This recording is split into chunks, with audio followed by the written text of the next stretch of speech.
老公迷恋汉子茶，将我女儿的学区房名额拱手相让。我们吵架当晚，方应秋把老公按在胸脯上拍照发朋友圈，兄弟如手足，老婆如衣服，衣服有可换，手足不可断。为了撇开我和女儿，老公更是直接带着她出去旅游。我反手晒出和方应秋老公儿子去水上乐园玩的视频，她老公看着我目光缱绻，她儿子亲昵地喊我小妈。这一次轮到老公和汉子茶把我的电话打爆了。大家好，开始今天的分享之前，希望你能给人间烟火点个订阅，我将会分享更多优质的内容。得知我女儿的学区房名额被丈夫顾晓峰送给了汉子茶方应秋的儿子，我当即眼前一黑。这意味着我女儿如果想要读好学校，只能去我爸妈的城市，我将和女儿分隔两地。女儿哭得撕心裂肺，上气不接下气，从声音嘹亮声声哭到声音嘶哑。我不要和妈妈分开，呜呜，我不要去外地读书。我心疼得要命，抱着孩子质问顾晓峰：“你是不是有病？喝了2两猫尿就不知道自己姓甚名谁了？这套房子是我爸妈和我出钱买的，你有什么权利做主？”顾晓峰理不直，气也壮，指着女儿道：“她一个女孩子，将来总是要嫁出去的，上普通学校不就好了？应秋家的可是儿子，如果不上一个好学校，以后怎么娶妻生子？”我立刻反驳：“他上不了好学校就去死啊！凭什么要我女儿给他让位？你这个重男轻女的狗东西，还胳膊肘往外拐！”顾晓峰又想起了什么，气不打一处来。要不是你生的女儿这么没用，猫毛过敏，我至于把跟了我6年的小咪送走吗？应秋就凭他把小咪接去养，我就感激他一辈子。我冷笑：“接去养，不还是养了1个月就养死了？”顾晓峰涨红了脸：“还不是怪你，猫换了环境本来就很容易应激。”我当即一巴掌甩在他脸上：“方应秋，方应秋，你既然这么爱他，你去跟他过啊！泼妇，我跟你没什么好说的。”顾晓峰当即摔门离去。女儿被这一幕吓傻了，小心翼翼地扯了扯我的衣角：“妈妈，你是不是因为我才和爸爸吵架？”我低头看去，女儿大大的眼睛里蓄满了泪水，哽咽着：“我乖乖的，我去外地读书就是了，你们不要吵架好不好？”我心如刀绞，抱着女儿连声道歉：“对不起，对不起，囡囡，是妈妈识人不清，连累了你。”女儿小小的身子抱着我，笨拙地安慰我：“妈妈别哭，囡囡给你唱歌听，世上只有妈妈好，有妈的孩子像个宝。”我抹了把眼泪，为了女儿，我也得振作起来。打开微信，我打算让父母先联系一下当地的学校，女儿上学终究是不能耽误的。没想到朋友圈竟然跳出来方应秋刚刚发的一则动态。灯光昏暗的 KTV 里，顾晓峰满脸酡红，醉眼朦胧地笑着，任由方应秋将他的脸摁在他的胸脯上。兄弟如手足，老婆如衣服，衣服有可换，手足不可断。这样的挑衅，从囡囡1岁到现在囡囡7岁，已经持续了6年。我和顾晓峰是在工作中认识的，初相识，他温文尔雅，进退有度，体贴细心，加上外貌和身高条件都不错，母胎单身的我很快就沦陷了。每次约会前，他都会把自己从头到脚打扮一番，从餐厅到电影院以及约会的行程，他事无巨细地安排好，绝不让我受一点累。他带我去山顶看日出，有他的细心布置，我在他怀里睡得安稳极了。在晨光微熹中，他清俊的脸庞宛若雕塑，笑意盈盈地对我说：“我对着太阳发誓，我对你的爱就像每天按时升起的太阳，永不停歇。可生下囡囡1年后，方应秋出现了。事实上，她并不是突然就出现的，只是之前顾晓峰隐藏得太好。我后来才知道，约会前从头到脚打扮一番，是为了洗去方应秋身上沾染的味道。方应秋喜欢抽烟，在第一次见面的时候，他就拿起烟就抽。我怕沾上味道会对囡囡身体不好，于是出声制止。应秋虽然很冒昧，但这烟能不能不抽？我回去还要带孩子。没想到他不理睬我的话，笑嘻嘻的把手搭在顾晓峰的肩膀上。孩子都1岁了才带来给我看，你可真是拿我当外人。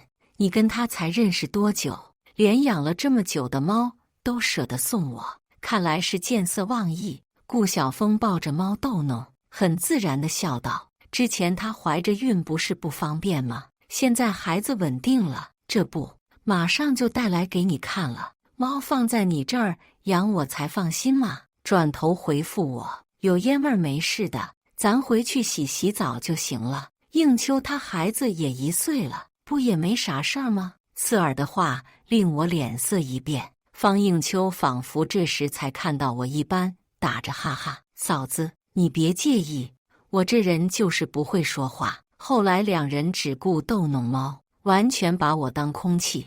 自从猫放在他这养，就有了数不清的争端。我们的第一次争吵是因为方应秋每天都要发猫的日常给顾晓峰，回复迟了还要发脾气。囡囡小时候身体不好，常常跑医院。在我因为囡囡的病寝食难安的时候，顾晓峰在旁边看着手机傻笑。我气不过，抢来一看，方应秋发了一张把猫放在腿上拍的照片，那大腿白得晃眼。我第一次因为方应秋跟他发脾气，发猫就发猫，什么人会用这个角度拍啊？顾晓峰像被踩到尾巴似的，一把将手机抢过去。你干嘛看我的隐私？我根本都没注意到他的腿，我只是在看我的猫好吗？人家每天拍猫给我，是人家负责任，你不要无理取闹行不行？我气得头发昏。你女儿还生着病呢，你只顾看你的猫，连一碗水也不见你端来。我以前生病，你还会无微不至的照顾，你现在怎么变成这样了？我逼着顾晓峰把方应秋的微信给删了。顾晓峰跟我再三保证会多花时间在家庭，和他疏远，我才作罢。谁知顾晓峰阳奉阴违，留着方应秋的 QQ 呢？我留了个心眼，翻看了他的手机。方应秋一副兴师问罪的口吻：不是，你什么情况？把你爸爸我都给删了。顾晓峰回了一个汗颜的表情：我老婆有点介意咱俩，所以先删了吧，等她以后不再那么介意了，咱再联系。方应秋又道：不就是每天跟你汇报下猫的情况吗？他至于这么小肚鸡肠？咱俩多少年的交情，而且不都各自成家了，要在一起早就在一起了。这些娇滴滴的女人就是矫情，不像你爸我宽宏大量。顾晓峰对他又是一阵吹捧：是，你宽宏大量，不要和他一般见识，反正咱俩这不是还能联系上吗？你有事就给我打电话，随叫随到。方应秋提醒他：以前我事无巨细的给你出主意，帮你追老婆，现在老婆骗到手了，你可不许有了媳妇忘了爹，你欠我的人情还不完呢。看到这句话的时候，我整个人如遭雷击。原来婚前的那些浓情蜜意，竟都是出自另一个女人的手笔。也是，不然如何解释顾晓峰婚前婚后的差距？当晚我们吵架，刚说完离婚，2分钟后我就看到顾晓峰的微信已经把方应秋加了回来。我拿着微信质问他，却只得到一句：反正我们都要离婚了，我之前为了你把他删了，现在加回来不是很正常吗？这个贱男人我算是忍够了。没有任何交代，顾晓峰直接消失了。方应秋的朋友圈倒是天天更新。第一天，他发了一张在车里的照片，他坐的副驾上还贴着顾晓峰给我买的老婆专属。照片里，顾晓峰开车的手上已经没有了婚戒，只有淡淡的痕迹。配文是：和好兄弟来一场说走就走的旅行。结婚之前，我很喜欢到各地旅游，但有了囡囡之后，我多次提议旅游，被顾晓峰以各种理由驳回。工作忙，旅游累得很，旅游景点物价贵，人挤人，说的多了，还被他指责我不顾家。这么大个人还想着玩，不带孩子。如今他倒抛下妻女，亲自开车带着好兄弟去旅游。第二天，方应秋发的照片是和顾晓峰勾肩搭背站在山顶上看日出的背影，以及方应秋拉着顾晓峰的手。方应秋配文：爬山太累了，还好儿子一直牵着我的手。一共同好友问：你儿子都这么大了？方应秋回：没呢，是我另一个傻儿子。晚上，方应秋发的酒店照片中赫然出现了顾晓峰的身影。配文：好兄弟就算是同住一屋也无妨，一些小人之心夺君子之腹的人，心脏看谁都脏。凌晨，我猛打顾晓峰的电话，顾晓峰被电话惊醒，掰开方应秋挂在自己腰上的手。我接个电话，方应秋十分不满，一把将他摁倒，整个人坐在他的腰上。什么电话能给你爸爸？我的睡眠重要。顾晓峰拍了拍他的屁股，万一是上司的电话，我不好不接。方应秋直接按灭了手机屏幕。公司那你不是休了年假吗？是你老婆，不用接了，睡吧。接下来的几天，我依旧是疯狂打顾晓峰的电话，他照例不接。打到后面，他的电话总是显示已关机。见目的达到，我便不再坚持。隔天买了一堆小孩的零食玩具，就提到了方应秋家。开门的是方应秋的老公季秋池，看到盛装打扮的我，他喉头不禁动了两下。楠楠妈妈，你怎么来了？我今天特意穿了一件贴身的针织上衣，将我的身材优势完全展现了出来。多年的保养让我比同龄人看起来更年轻，只需淡妆就叫人移不开眼。我晃了晃手里的玩具，巧笑倩兮：能帮我把东西拎进去吗？有点重。季秋池反应过来，连忙接过我手里的东西。在交接的时候，我装作不经意地扶过他的手，在他看过来的时候，我适时地露出羞涩的神情。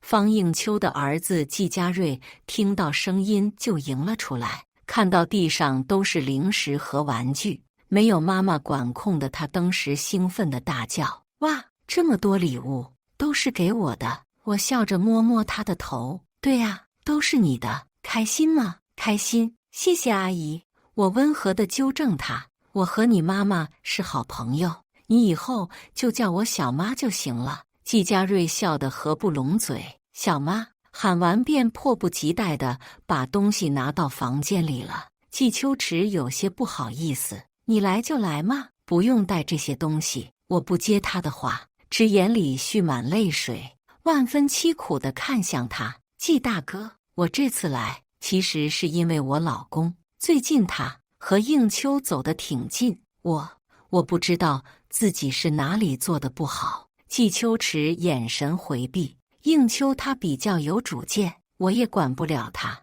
我伸手握住了他的手，做足了家庭不幸的悲惨女人姿态：季大哥，我女儿送到我父母家去上学了，我一见嘉瑞就喜欢，你看我能不能常常来看看她？季秋池瞥了一眼我，然后点了点头。我装作感激的抹了抹眼泪。接下来的日子里，我时不时的就上门去，对季秋池嘘寒问暖，帮他打理家事，陪季家瑞玩耍，还帮他做作业。季秋池有时候会觉得不妥，这时我就会察言察语地开导他：我上门来是来看我干儿子的，帮你打理家事只是捎带的，谁让孩子妈妈不着家呢？这也是没办法的，苦了谁不能苦孩子不是？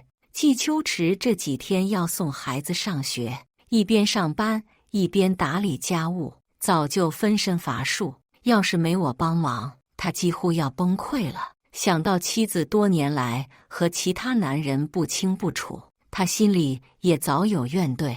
我不过是把这些怨恨放大了。顾晓峰关机了好几天，一开机就发现不仅有我的电话，更有10几通他上司的未接来电。他心中大惊，拨通了上司的电话后，果不其然获得了劈头盖脸的一顿臭骂。你是休假没错，但是电话不接是闹哪样？这几天好几个同事想和你对接工作，你直接给我来个人间蒸发。你要是不想做这个工作，就给我滚蛋！顾晓峰着急地道歉，对不起，对不起，领导，我这几天家里出了点事。谁知领导闻言更火了，你他娘的蒙谁呢？方应秋虽然从我们公司离职了，可是他的微信我还有，这些天他发的哪条朋友圈里没有你？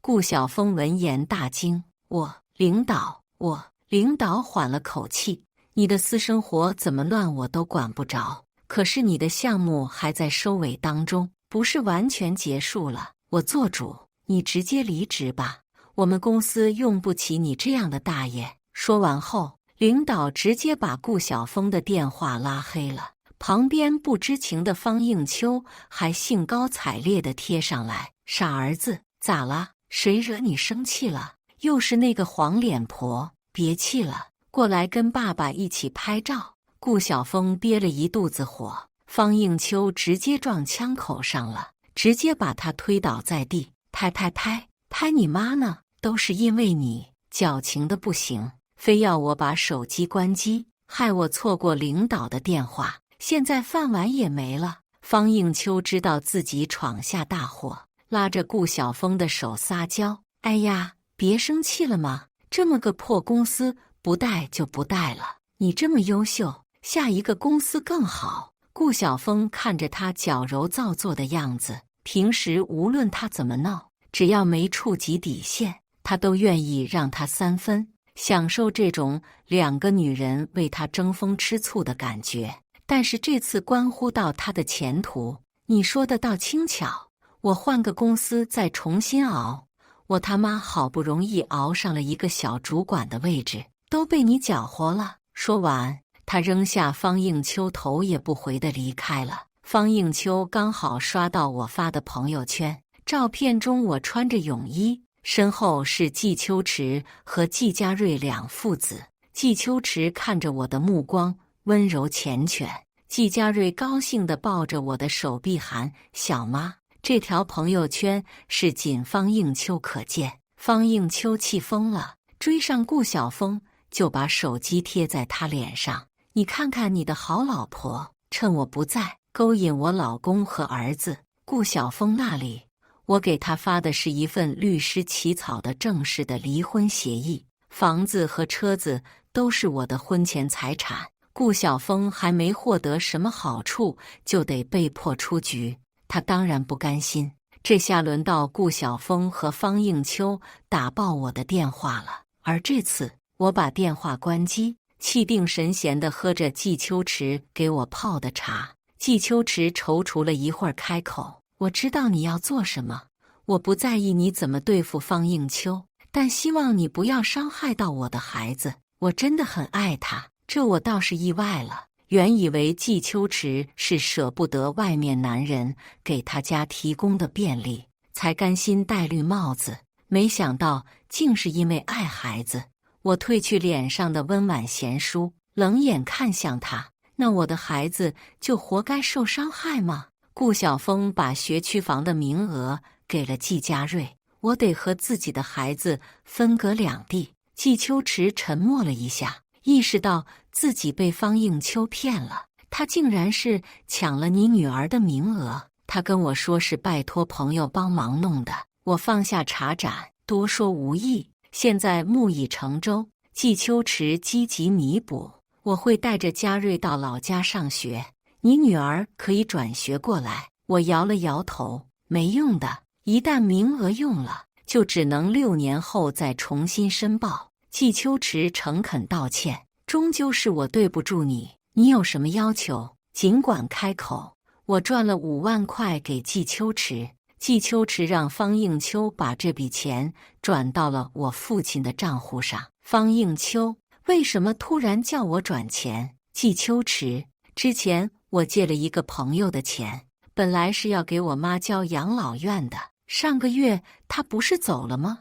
我想着把钱还给人家。方应秋满脑子都是赶紧回来抓我个现行，没多想就把钱赚了过来。顾晓峰当晚带着方应秋不眠不休地开车赶回来，没成想他们扑了个空，我不在家。方应秋阴沉着脸，这贱人肯定在我家呢。两人杀到方应秋家的时候，我正和季嘉瑞、季秋池和乐融融地看着电视。方应秋看我俨然一副女主人的样子，气不打一处来，上来就要扇我。贱人，你当这里是什么地方？你竟然在我家抛我的老公！我不躲不闪，等着这巴掌落到我脸上。我身上带着录像设备，这巴掌够方应秋被拘留几天。但很意外，顾晓峰把他拦住了。你发什么疯？我老婆也敢打！方应秋被阻止，冷哼一声挑衅道：你现在出来充好人了，跟我在外面逍遥快活的时候，你什么时候想过家里还有个老婆和女儿？我装作被吓到的样子，躲到了季秋池的身后。季大哥，应秋现在有点不理智，你先带孩子去房间里吧。季嘉瑞看到方应秋要打我，一副打抱不平的样子，吼道：你这个疯婆子，你打我小妈干嘛？你自己天天不在家，都是我小妈陪着我的。方应秋看着自己的宝贝儿子俨然被我驯化成狗，心中气急，正开顾晓峰就朝我扑来。贱人，你带坏我儿子，我跟你拼了！这次我用力攥住方应秋的手，小声对他说：顾晓峰没碰过你吧？不管你怎么费劲勾引。方应秋愣住了，因为确实被我说中了。我继续火上浇油，你知道为什么吗？因为你飞机场啊，男人嘛，情义千金不敌胸脯4两，这方面我胜过你，不然他也不会和我结婚。而且你老是混迹在男人堆里，他嫌你脏。方应秋用力把我摁倒在地上，狠狠扇了我2巴掌。贱人，我今天就要打死你！2个男人纷纷上前来拉扯方应秋，季嘉瑞吓得大哭：呜呜，你打我小妈，我恨你！方应秋愣住了，一脸不可置信地看着季嘉瑞：你可是我10月怀胎生下来的亲骨肉，你怎么能向着一个外人呢？季嘉瑞冲他吼道：你喜欢的只是成绩好的小孩，你每天就知道逼我写作业，从来不关心我是不是开心快乐。可是小妈关心我，带我玩，还给我讲故事，哄我睡觉。这些天你又在哪儿呢？你在跟野男人出去旅游。我哭得梨花带雨中又带点欣慰和委屈。嘉瑞，快回屋去，你还是个孩子，大人的事情会伤害到你。我这就离开你家，你以后和妈妈好好的。季嘉瑞抱着我的手臂嚎啕大哭：小妈，你不要走！季秋池也一脸恨铁不成钢的怒骂：你看看这个家被你作践成什么样了！之前你把猫带回来作践死他，现在又来作践自己的儿子。方应秋被气得直接晕了过去。顾晓峰闻言瞪大了眼睛：你说什么呢？什么叫把猫作践死？原来顾晓峰放在方应秋那儿养的猫，不是因为不适应环境应激死亡，而是被方应秋虐待致死。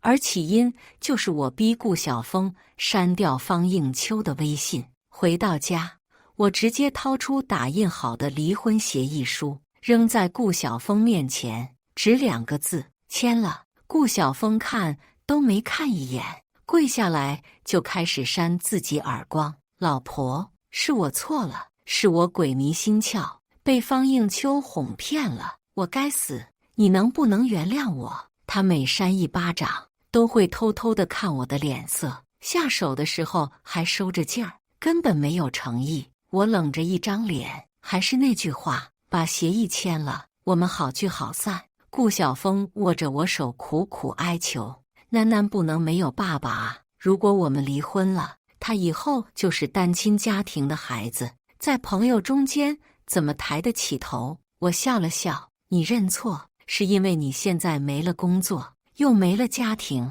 人财两空。你从来不觉得自己纵容方应秋踩我的脸面是多大的事儿，你只觉得是人选错了，选了个疯子，搅乱了你的生活。囡囡那边，你别去打扰他，有一个在外拈花惹草的爸爸才是他的耻辱，不是吗？顾晓峰的脸色僵了一瞬，又变回那副卑微样子。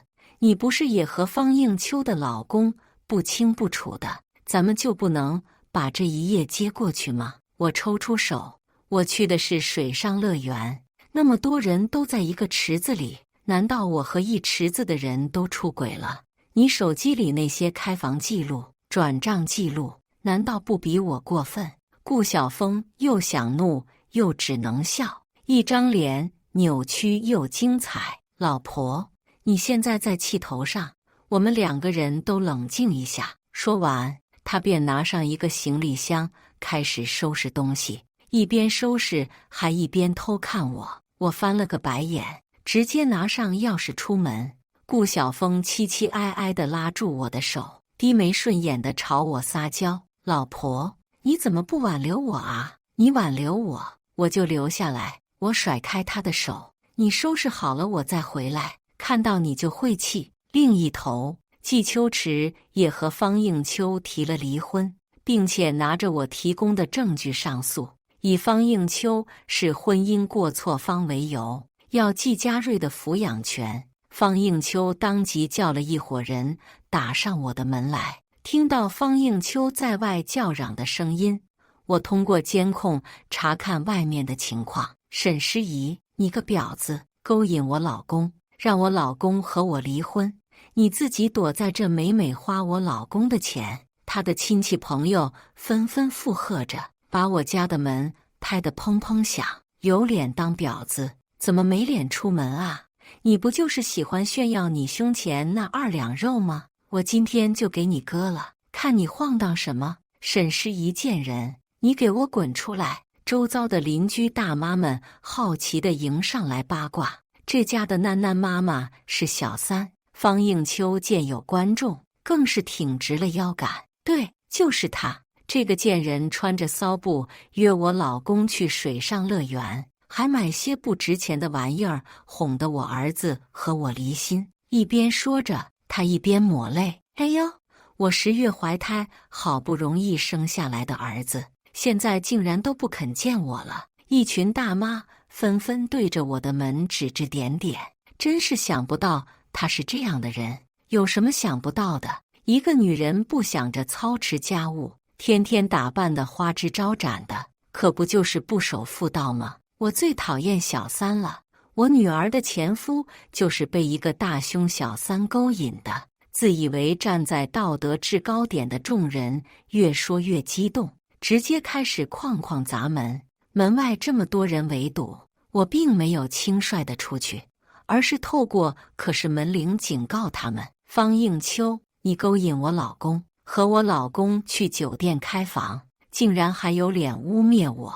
方应秋当然不肯承认，催着亲戚们砸我的门。这个贱人还敢污蔑我，看我不撕烂他的嘴。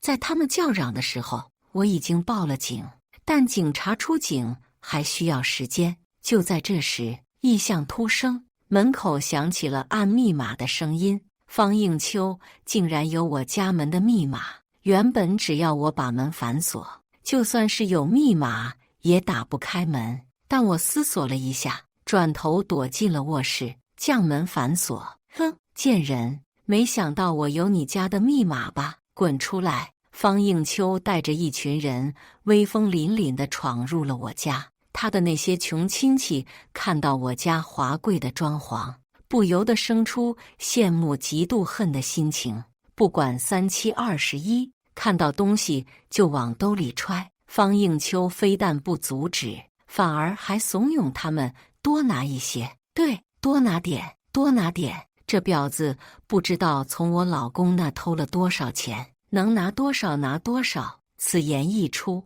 他的亲戚朋友们一拥而上，能拿的拿走，拿不走的就毁了。杯盘碗斩碎了一地，液晶电视竟然被直接从墙上扣了下来。原本干净整洁的客厅，当时变得一片狼藉。我躲在房间内，听着外面混乱的声音，一颗心提到了嗓子眼，紧紧地攥着小型电锯。这是我防止顾晓峰狗急跳墙而准备的，没想到今天竟派上了用场。他们将外面抢砸得差不多了，转而开始攻击我的卧室门。虽然我的门用了最好的材料，可也挡不住这么多人的进攻，很快就被踹开了。我当时启动了电锯，巨大的轰鸣声把所有人都镇住了。我看你们谁敢过来，你们这是擅闯民宅，我就算把你们杀了，也不用负法律责任。方应秋看这边气势弱了下来，立马发话怂恿：妈的，你一个小三在这儿拽什么法律？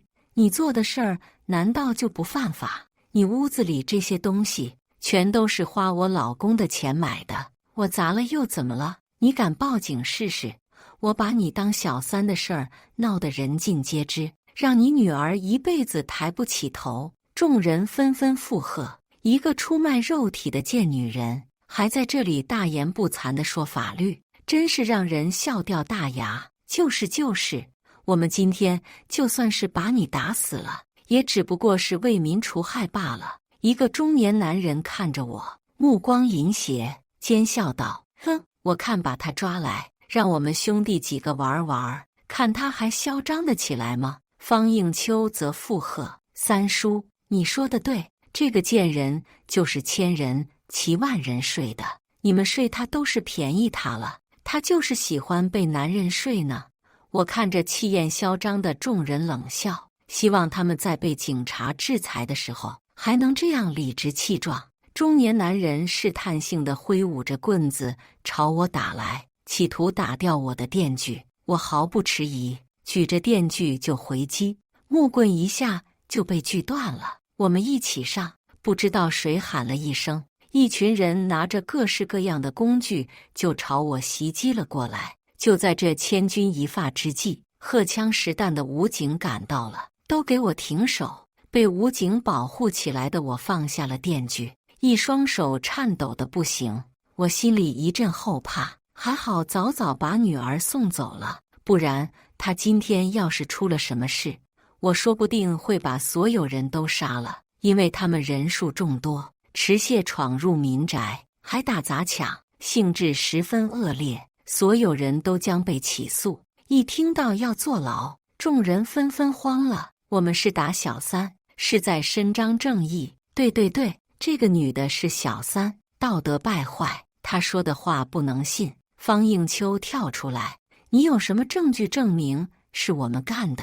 我一边抹着眼泪，一边口齿清晰地回答：警察同志，我家有孩子，所以我装了隐藏摄像头。我的手机能回放录像。方应秋脸色一变：你刚才是故意放我们进来的，你这个贱人，你不得好死！警察同志，这些东西都是我老公买的，我砸了不犯法吧？警察皱眉：你说这些是你老公买的，你有证据吗？方应秋拿出之前5万元的转账记录，这个账号我查过了，是你爸的。我老公骗我说是借了你的钱让我赚，实际上就是转给你用的。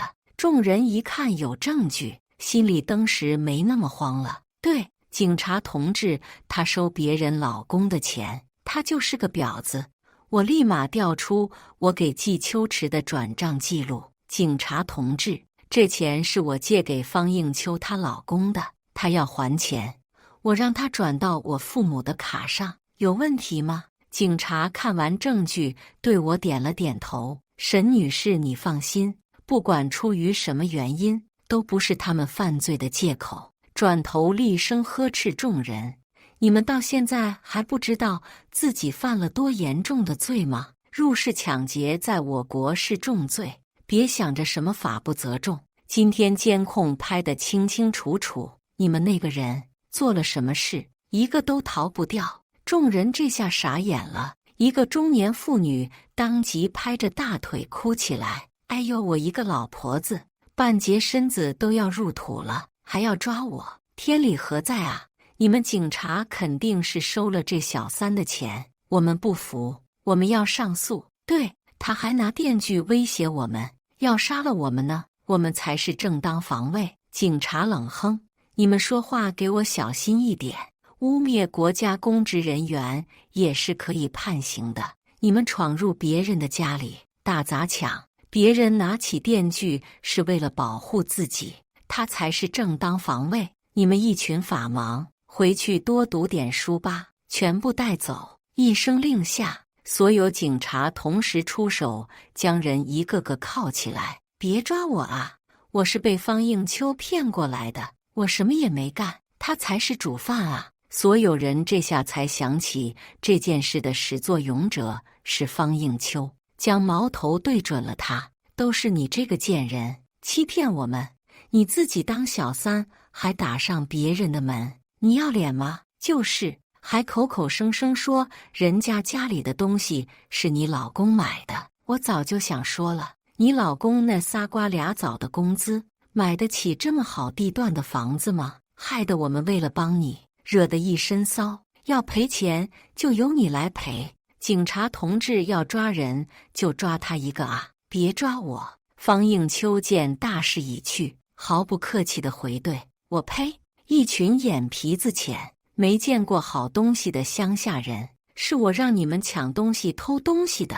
你们把那些好东西往自己兜里塞的时候，怎么没想着是犯罪呢？这会儿都推到我头上来了，是我拿刀逼着你们拿的。面对这群不讲理的人，警察不胜其烦，有些人甚至想跟警察起冲突，但他们面对的是训练有素、装备精良的武警。我警告你们，老实伏法，袭警也是重罪。众人七嘴八舌的辩解，根本没人听。为了维护秩序，警察把我护送上车后，就用了催泪弹和辣椒水，一群人被熏得鼻涕眼泪乱飞。最惨的是那个说要玩我的中年男人，因为反抗太过激烈，不小心脸磕在地上，撞断了2颗牙。到了警局，方应秋一反常态地跪在我面前，请求谅解。沈小姐，我有罪，是我脑子有病才来找你麻烦。你大人不计小人过，你放过我吧，你给我一封谅解书吧。你不是很喜欢嘉瑞吗？我要是坐牢了，嘉瑞的前途都得受影响。我冷笑，那是你儿子，跟我有什么关系？我转头对警察严肃道：警察同志，我坚决不接受调解，我也绝对不会出具谅解书给他们。警察点了点头，表示理解，然后就把方应秋给押走了。方应秋被押走前还冲我大喊：你以为你自己很幸福是不是？你家的密码是你老公发给我的，你这辈子都是得不到男人爱的可悲贱人。其实从他按密码的时候，我就猜到了，这肯定是顾晓峰的手笔。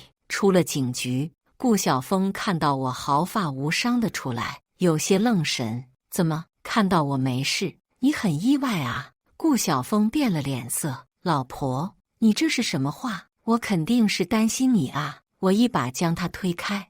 你还在这儿装什么啊？要我去跟警察说，我家密码是你泄露给方应秋的吗？